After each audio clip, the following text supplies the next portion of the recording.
दयालपुर नामक गांव में रघुवीर नाम का एक आदमी रहता था। रघुवीर गांव में दूध बेचने का काम करता था। रघुवीर के पड़ोस में उसका भाई ललित रहता था और वो भी दूध बेचने का काम करता था। पता नहीं पिताजी ने ललित को एक गाय क्यों दे दी। अगर उन्होंने ऐसा ना किया होता तो आज पूरे गांव में सिर्फ मैं ही दूध बेचता। ललित बहुत अच्छा इंसान था, दिल लगाकर काम करता था और अपने परिवार के साथ खुश रहता था। मगर रघुवीर हमेशा अशांत रहता था, सभी का बुरा करने में लगा रहता था। अरे रघुवीर, आ गए दूध देकर? हाँ आ गया, तुम बताओ। हाँ भाई, आज जल्दी काम खत्म कर लिया क्योंकि मुन्ने के स्कूल में बुलाया गया था ना। अच्छा है, अब मैं जाता हूँ, मुझे बाजार से कुछ सामान लेकर आना है। ठीक है भाई। रघुवीर ललित को बिल्कुल भी पसंद नहीं करता था। हमेशा पिताजी ललित का ही पक्ष लेते थे, उसकी बड़ाई करते थे। पता नहीं ऐसा क्या है इसमें, है? मुझे तो कुछ भी खास नहीं लगता। ललित का सुखी और शांत जीवन रघुवीर से देखा नहीं जाता था। रघुवीर घर आता है, तभी उसकी पत्नी चंदा कहती है, आ गए आप? कहाँ घूम रहे हैं सुबह से? तुम काम बताओ ना, तुम्हें क्या मतलब मैं कहीं भी घूमूं? सुनिए जी, ये हर वक्त मुझसे चिड़चिड़ा होकर मत बात किया कीजिए, बता देती हूँ। हाँ, तुम मेरा दिमाग खाना बंद करोगी तभी तो मैं शांत होकर बात करूंगा। छोड़िए जी, आपको समझाकर कोई फायदा नहीं, मैं सीधे मुद्दे की बात करती हूँ। हाँ बोलो, क्या बात है?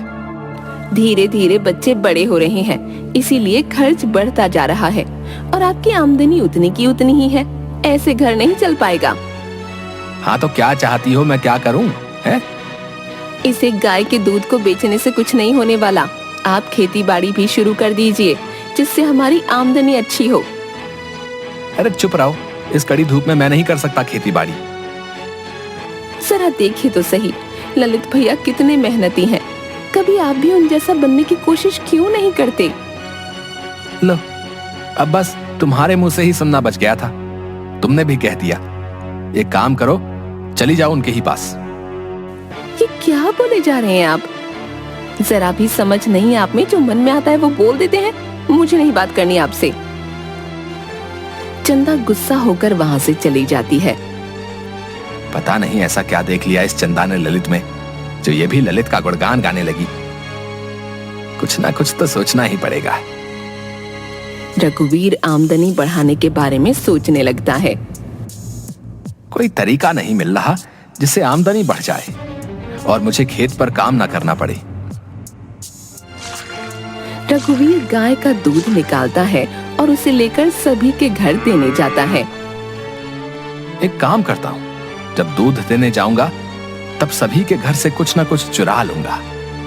रघुवीर ऐसा ही करता है। जिस भी ग्राहक के घर दूध देने जाता था, सभी के घर कुछ न कुछ चोरी कर लेता था और उन्हें बेच देता था।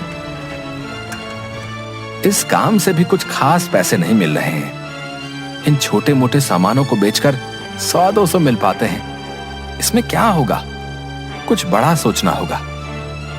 सभी को दूध देकर जब रघुवीर घर वापस आ रहा था, तभी उसकी नजर ललित पर पड़ती है। ललित एक ग्राहक को दूध दे रहा था। लीजिए भाई जी, 2 लीटर दूध। लाओ भाई लाओ। वैसे एक बात तो माननी पड़ेगी भाई, हैं? तुम बहुत ही अच्छा दूध देते हो भाई। मेरे घर में सभी लोग तुम्हारे दूध को बहुत पसंद करते हैं भाई। बस मिलावट वाला काम मैं नहीं करता, बाकी तो मेरी गाय है ही अच्छी। समझ लीजिए, बस पिताजी का आशीर्वाद है। ठीक है भाई, ठीक है। अब मैं चलता हूँ, कल भी 2 लीटर दूध मेरे लिए रखना, ठीक है? हाँ जी जरूर। ललित साइकिल लेकर आगे बढ़ता है। अरे रघुवीर, तुम भी दूध देकर आ रहे हो क्या? हाँ, अभी थोड़ी देर पहले काम खत्म हुआ है, अब घर जा रहा हूँ। चल, मैं भी घर ही जा रहा हूँ। रास्ते भर रघुवीर बहुत खुश था। घर आकर वो सोचता है, वाह, एक तरीका मिल गया जिससे मैं अच्छी कमाई कर पाऊंगा। अगले दिन रघुवीर बहुत जल्दी उठ जाता है, अपनी गाय का दूध निकाल लेता है और ललित के घर में झांक झांक कर देखने लगता है। जैसे ही ललित दूध निकालकर अंदर जाता है, रघुवीर ललित के घर में घुस जाता है और उसके बर्तन से आधा दूध निकालकर अपने पास रख लेता है और बाकी में पानी मिलाकर वहां से भाग जाता है। ललित अंदर से आता है। चलो दूध देकर आता हूँ। रघुवीर पहले की ही तरह अपने सभी ग्राहकों को दूध दे देता है और साथ ही ललित के पास से चुराया हुआ आधा दूध घूम घूम कर बेच देता है। वाह, क्या दिमाग लगाया मैंने। इस तरीके से तो अभी मेरी अच्छी कमाई होगी। साथ ही आने वाले दिन में ललित के ग्राहक भी कम होंगे और वो भी मेरे पास ही आएंगे। ग्राहक बढ़ जाएंगे तो अभी से भी ज्यादा पैसे आएंगे हैं। ललित पर वर्षों से भरोसा होने के कारण कोई भी ग्राहक ललित से दूध की शिकायत नहीं कर रहा था। अब तक लोगों ने ललित से दूध की शिकायत करनी क्यों नहीं शुरू की? लगता है मेरी ये योजना काम नहीं आई। अब कुछ और करना होगा। रघुवीर कुछ अलग सोचने लगता है। अब एक ही उपाय है और मैं उसे भी करूंगा। रघुवीर सुबह सुबह ललित के दूध में जहर मिला देता है और भाग जाता है। ललित सभी को दूध देकर आता है।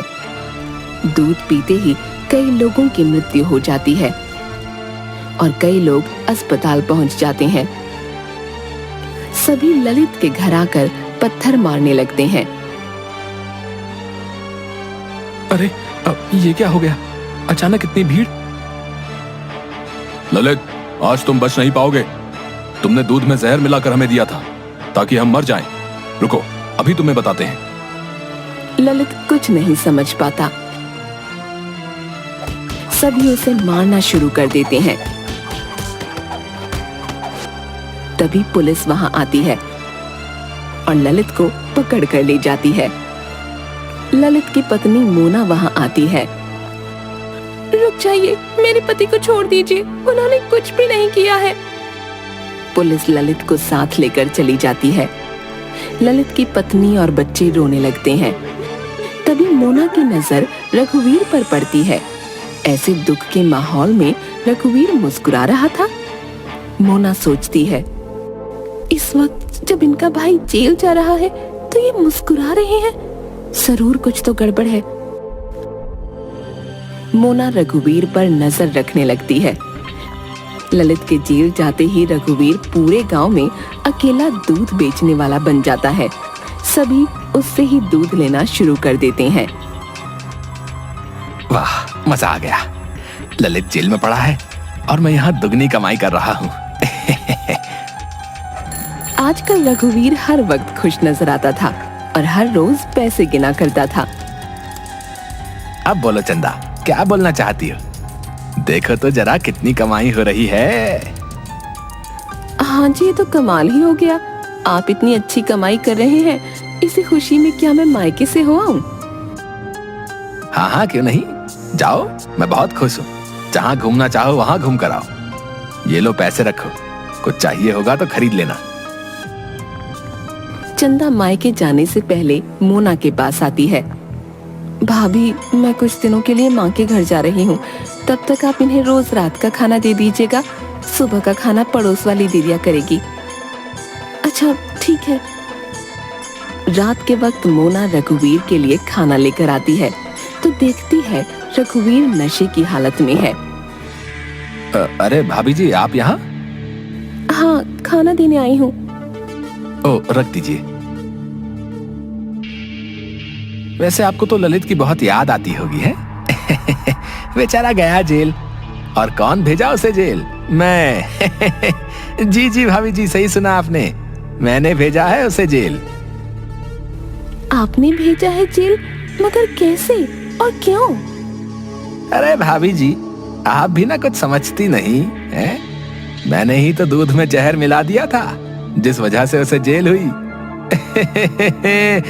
वैसे जब जेल से आए तो कहिएगा, मैंने उसे बहुत याद किया। हाँ। रघुवीर की बातें सुन मोना हैरान रह जाती है। मेरा शक सही था। जब मोना वहां से निकल रही थी तभी उसकी नजर एक बोतल पर पड़ती है। वो बोतल जहर की थी। अच्छा, तो यही जहर रघुवीर जी ने दूध में मिलाया था। कौन है इस गांव में जो जहर बेचता है?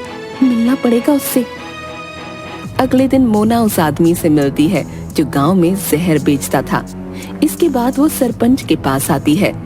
सरपंच जी, मेरे पति बेगुनाह है, उन्हें फंसाया गया है। किसने फंसाया है उसे? आप सभी गांव वालों को बुलाइए, सबके सामने ही सारी बात होगी। सभी गांव वालों को बुलाया जाता है। रघुवीर भी वहां आता है। सरपंच जी, मेरे पति को फंसाने वाला कोई और नहीं बल्कि रघुवीर जी हैं। ये सुन सभी हैरान रह जाते हैं। अरे ऐसा कैसे हो सकता है? ये तो ललित का भाई है। आइए भैया जी, यहाँ सबके सामने आइए और बताइए कि ये जहर की बोतल आपसे किसने खरीदी थी? ये जहर की बोतल रघुवीर जी ने मुझसे खरीदी थी। सरपंच जी, जिस दिन इन्होंने जहर खरीदा ठीक उसके अगले दिन गांव में ये हुआ था। रघुवीर बहुत डर जाता है।